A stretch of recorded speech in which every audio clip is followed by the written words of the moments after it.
বিষ্ণু ইসলাম একবার ওয়াশরুম সেরে এসে দেখলেন কে যেন অজুর পানি রেখে গিয়েছে। জিজ্ঞেস করলেন কে রেখেছে? বলা হলো আব্দুল্লাহ ইবনে আব্বাস রেখে, ছোট্ট আব্দুল্লাহ। বিষ্ণু ইসলাম খুশি হয়ে গেলেন, হায় রে, সে কিভাবে খেয়াল করলো, আমি এখন ওয়াশরুম থেকে আসলেই তো আমার অজুর পানি লাগবে। খুশি হয়ে একটা দোয়া করলেন তার জন্য। তিনি বললেন আল্লাহুম্মা ফাক্কিহহু ফিদ্দীন ওয়া আল্লিমহু তা'বীল, মানে হে আল্লাহ, আপনি তাকে দ্বীনের জ্ঞান দেন এবং কোরআনের ব্যাখ্যা তারে শিক্ষা দেন। বিশ্বনবীর এই দোয়া এমন ভাবে কবুল হয়েছে, এই আব্দুল্লাহ ইবনে আব্বাস যত মুফাসসির পৃথিবীতে আসবে সকল মুফাসসিরদের সম্রাট হিসেবে আল্লাহ তাকে কবুল করেছেন। বিশ্বনবীর দোয়া তারা পেয়েছেন।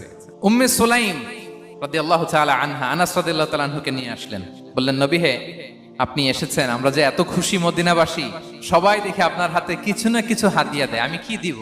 কিছু দেয়ার নাই, কিছু দেয়ার নাই, আমি গরিব মানুষ, আমি আমার নার ছেঁড়া ধন, কলিজার টুকরা আনাস, আমার শিশু সন্তানটারাই আপনারে হাদিয়া দিয়ে দিলাম।